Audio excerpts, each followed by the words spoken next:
Baik, jadi di sini saya akan melanjutkan untuk mengerjakan soal UTS dari algoritma pemrograman nomor 7.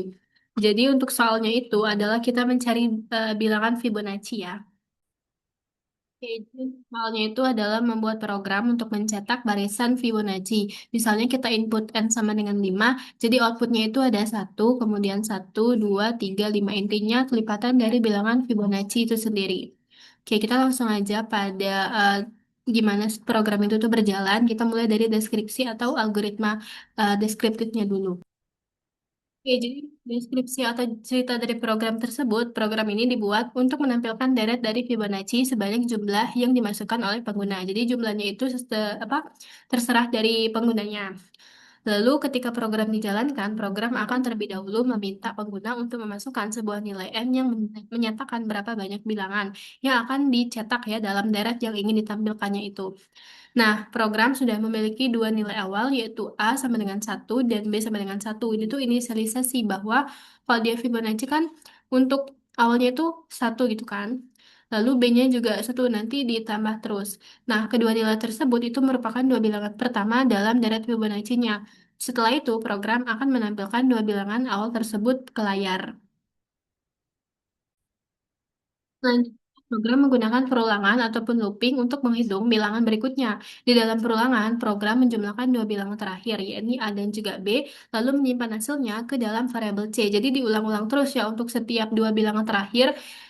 Kemudian hasilnya itu akan disimpan di variabel berikutnya atau di variabel C dan lain sebagainya.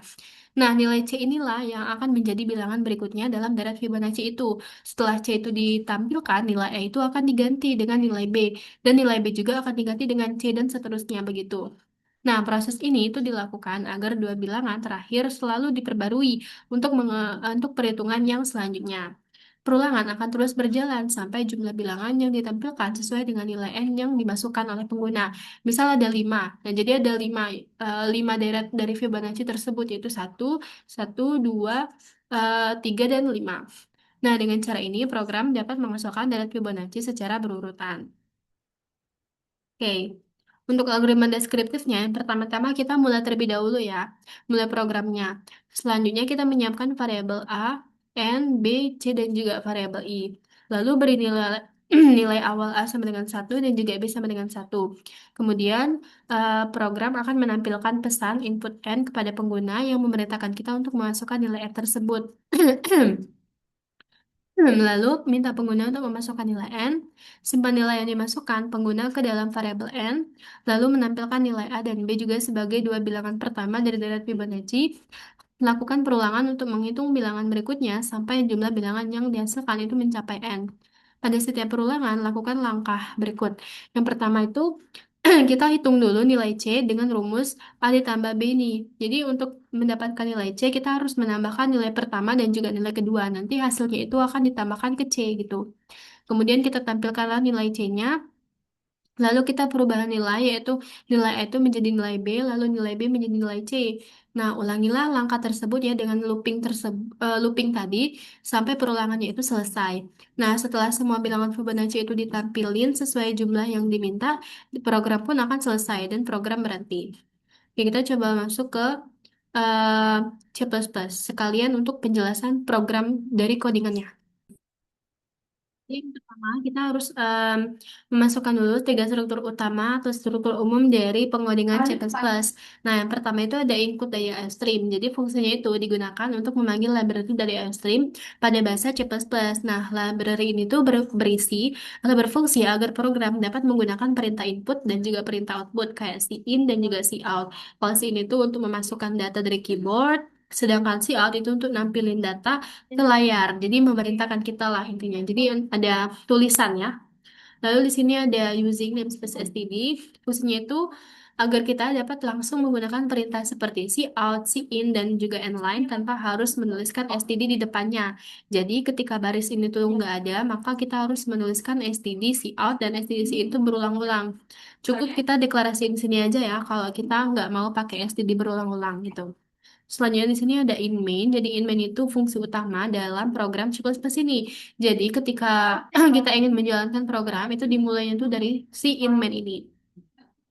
Oke, lanjut ya. Setelah kita memasukkan tiga struktur utama dari pemrograman C++, nah, oh ya, di sini juga ada tanda kurung kurawal ya. Tanda ini sebagai pembuka yang menandakan awal dari suatu pemrograman atau isi dari program dari dalam fungsi main. Oke, setelah kita memasukkan tiga struktur utama dari pemrograman C++, kita harus mendeklarasikan dulu variabel apa yang akan kita gunain di dalam pemrograman ini. Karena kalau nggak ada variabel, komputer itu nggak tahu wadah atau tampungan dari kita sebagai inputannya gitu. Jadi penting banget kalau kita mau pemrograman harus ada variabel yang mau kita masukin. Jadi supaya ada wadah lah untuk si pemrogram bisa membaca inputan dari kita. Nah, setelah itu em, untuk tipe variabelnya itu kan ada banyak sebenarnya. Di sini kita gunain integer ya, karena untuk tipe datanya adalah bilangan bulat dari setiap bilangan deret Fibonacci-nya itu. Jadi untuk deret Fibonacci itu dia bilangan bulat terus ditampilinnya. Oke, biar nggak terlalu bingung juga. Oke, untuk ini tuh digunain untuk mendeklarasikan beberapa variabel yang tipenya itu adalah integer.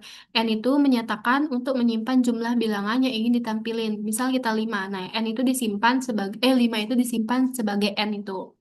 Nah, misal ya kita coba lihat di runningnya program.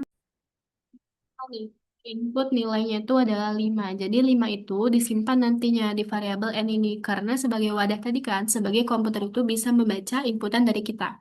Nah, jadi ketika kita menginputkan 5, nanti muncul tuh deret Fibonacci itu sebanyak 5 deret gitu. Nah, setelah itu, setelah kita memasukkan N-nya sama dengan 5, dan program juga udah baca gitu kan, kita nulis untuk di ini, si out, oh ya, C itu oh, kita belum jelasin ini tadi ya, C. Nah, C itu digunain sebagai variabel sementara untuk menyimpan hasil penjumlahan. Variabel A, B, C itu biasanya digunain untuk membuat deret Fibonacci-nya.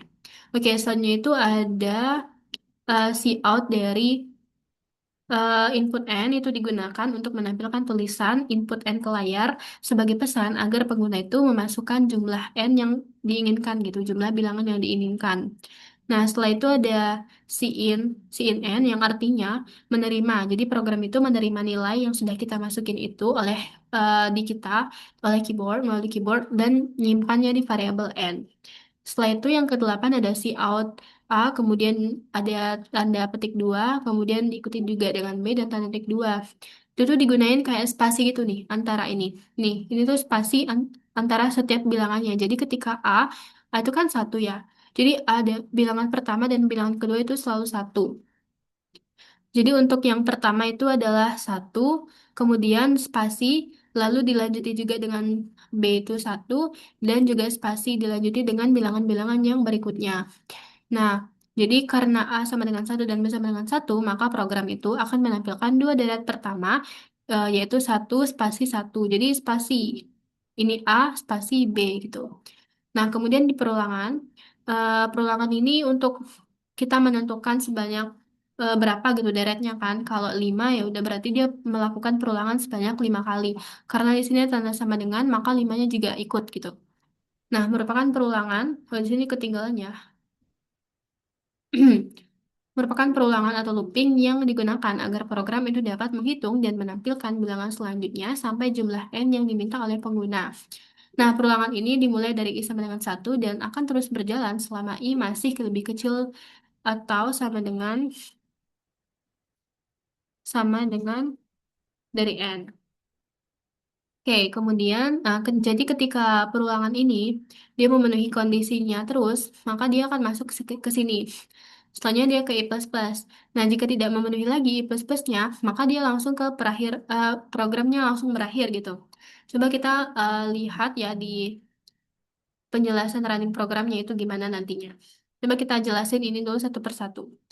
Nah, lalu ada ini ya, tanda kurung kurawal kalau perulangan yang ini di kondisinya itu benar, maka dia akan masuk nih ke sini.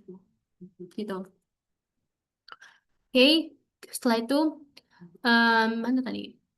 Perulangan.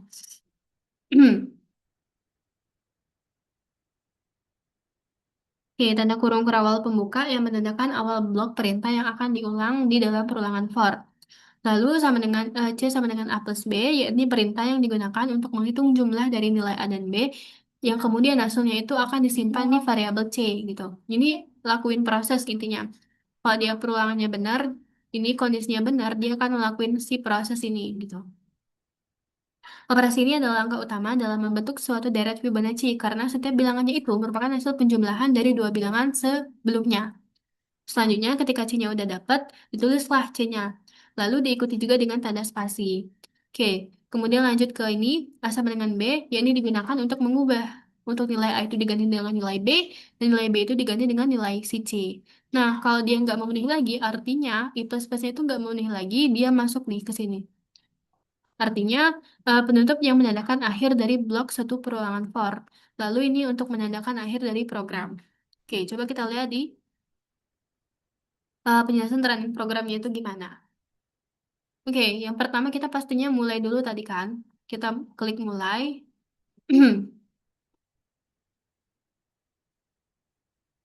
Lalu pesan variabel n ini pesan variabel n, kemudian variabel a, b dan c yang dan i juga bertipenya itu adalah integer. Sebenarnya kita boleh nggak mendeklarasiin ininya dihapus saja, tapi kita harus mendeklarasiin i di sini gitu. Cuma ini supaya lebih enak dilihat, kita menggunakan integer di depan i itu. Lalu kita set nilai awalnya dengan A sama dengan satu dan B juga sama dengan satu. Nah, kedua nilai ini merupakan dua bilangan pertama dari deret Fibonacci ya. Jadi untuk nilainya itu adalah satu dan juga satu nilai keduanya. Nah, setelah itu cetak ke layar input N. Jadi ini udah setelah kita running itu nanti akan udah langsung keluar untuk di tampilan layarnya itu adalah input N. Jadi program akan menampilkan input N. Nah, untuk memerintahkan kita menginput nilai N atau nilai dari banyaknya deret Fibonacci yang kita inginkan. Nah, lalu program tersebut menampilkan, oh ya, setelah program itu nyetak dari input N, kita inputkan misal 5 nih. Nah, ini kan menunggu masukan dari keyboard. Nah, ini nunggu kita masukin. Lalu simpan nilai tersebut di variabel N. Nah, setelah kita klik enter, nilainya itu akan tersimpan di variabel N gitu. Nah, program langsung menampilkan dua bilangan awal dari deret Fibonacci yaitu A dan B. Program melakukan perulangan dari I sama dengan satu sampai I kurang dari N untuk menghitung bilangan Fibonacci yang berikutnya. Misal, kita nginput N sama dengan 5 kan? Nah, iterasi yang dilakukan, yang pertama, kita masukin I sama dengan 5. Bentar. Oke, lanjutin yang tadi ya. Ini kan untuk inisialisasi awalnya itu I sama dengan 3. Karena kita mau I plus plusnya itu dia nambah sampai dengan I kurang dari sama dengan N. Jadi untuk ini sama dengan 3 di definisi inisialisasi awalnya. Nah, lalu untuk kondisinya itu adalah selama 3 kurang dari sama dengan 5, dia akan ngejalanin ini. Nih ya. Coba kita lihat di sini penjelasan running programnya. Di sini kita input data. Lalu program menunggu input dari user kan. Nilai input itu disimpan di variabel n. Kita lihat di runningnya itu gimana. Ini kan, nah menampilkan dua bilangan awal. Jadi untuk prosesnya itu ini menampilkan yang ini dulu, ini satu spasi dengan satu, kemudian spasi lagi. Nah, karena A dan B itu adalah dua bilangan pertama dalam Fibonacci-nya, perulangannya dilakuin. Jadi untuk kita dalam memulai Fibonacci itu harus ada dulu nilai pertama dan juga nilai kedua itu ditulisin di sini dulu. Nah, lalu kita masuklah ke perulangan dari I sama dengan 3. Artinya perulangan itu dimulai dari bilangan 3 sampai dengan ke N gitu. Contohnya, jika N sama dengan 5, kita akan inputnya. Nah, untuk proses input ini ya, untuk proses inputnya itu user memasukkan N sama dengan 5. Nah, untuk output awalnya itu adalah ini, 1 gitu. Satu, lalu iterasi. Ini kan A, kemudian spasi dengan B gitu. Spasi lagi, nah di iterasi yang pertama, itu kan I sama dengan 3. Kita masukkan ke sini dia kalau benar memenuhi. Kalau 3 selama 3 kurang dari sama dengan 5, dia akan ke sini. Nah, kita hitung, lihat di sini. Nilai awalnya itu kan 1 dan 1 gitu. Perhitungannya itu berarti C sama dengan 1 ditambah dengan 1. Berarti C sekarang adalah 2 gitu. Di sini berarti C sekarang adalah 2, letaknya itu di sini. Nah, outputnya adalah 2. Kemudian kita perbarui nilainya itu untuk, ini kan tulis ya C-nya. C C-nya di sini, ntar.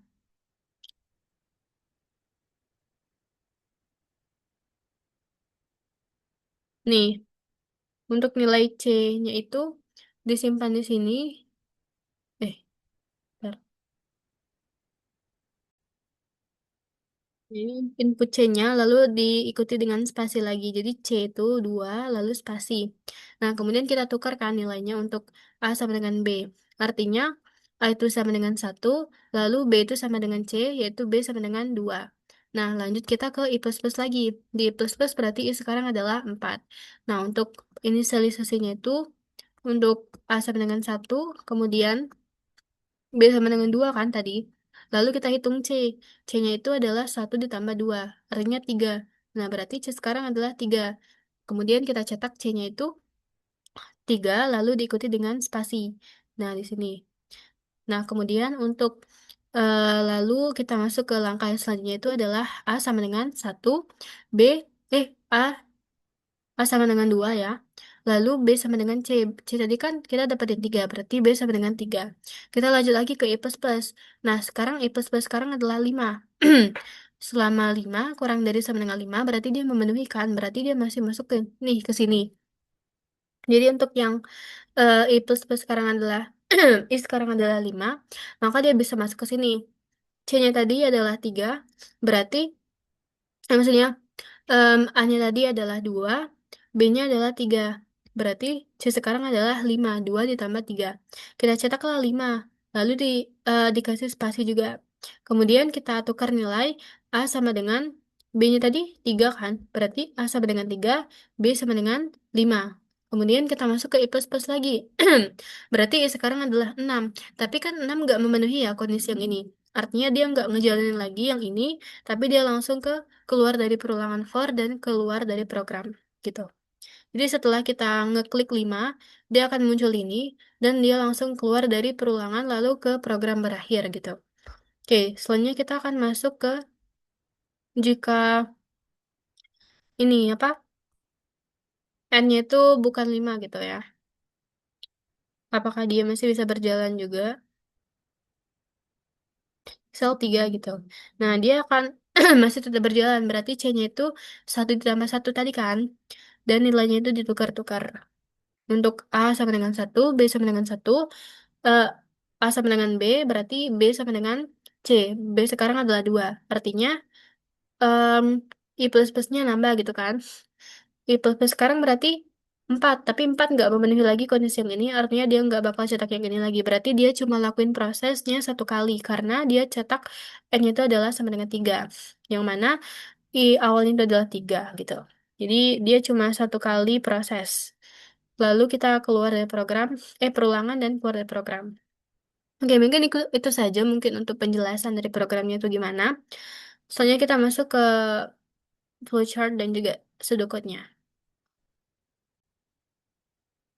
Nah, sebenarnya untuk flowchart dia tuh mirip-mirip sama si codingan, cuman dia lebih ke algoritma bahasanya lebih mudah dipahami gitu ya.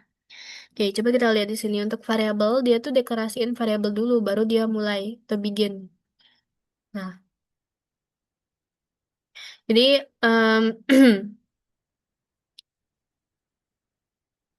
nah, kalau C++ kan dia mulai dulu ya, baru di variabel, deklarasiin variabel. Nih, mulai dulu baru deklarasiin variabel. Tapi kalau di ini, dia tuh harus deklarasiin variabel dulu, baru mulai. Oke, untuk yang pertama, kita deklarasiin variabel, itu N, kemudian A diisi dengan 1, B nyimpan dengan 1, C, dan juga I. Nah, kemudian tipenya itu adalah integer. Lalu program akan menampilkan atau menuliskan teks dari input N ini yang mana memerintahkan kita untuk memasukkan nilai N. Setelah itu program membaca inputan dari kita, lalu program akan menuliskan nilai awal dari Fibonacci itu, bilangan A dan juga bilangan B untuk A itu sama dengan 1, yang diikuti dengan spasi, lalu B juga yang diikuti dengan spasinya. Lalu setelah program yang ini, dia akan melakukan si perulangannya untuk nyetak seberapa banyak deret Fibonacci-nya. Untuk I sama dengan 3, ini for I, oh ya ini lupa diganti ya. Iya benar.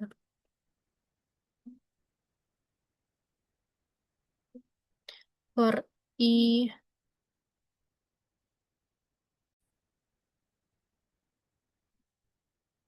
Oke, untuk perulangannya itu di mana I-nya itu nyimpan dengan nilai 3 sampai dengan N kurang 1.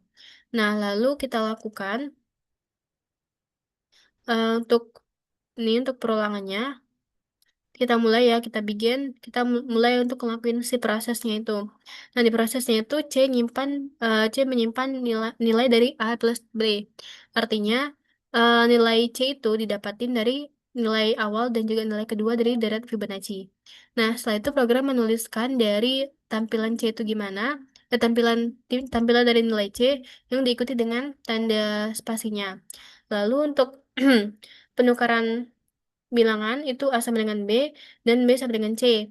Oke, jadi untuk ditukar gitu ya nilainya supaya kita ngelakuin si perulangannya terlebih dahulu. Yaudah, kalau setelah proses ini dilakuin, kita lanjut lagi ke I plus plus sampai kondisi ini tuh nggak lagi memenuhi gitu. Oke, untuk N dan juga N. Ini untuk N si perulangan, ini untuk berakhirin program keseluruhan. Oke, untuk flowchartnya itu gini kurang lebih. Kita mulai dulu gunain tanda terminator ini, lalu diisilah inputan N dengan menggunakan jarak genjang, lalu ada ini perulangan untuk kita ngelakuin si deret Fibonacci-nya itu.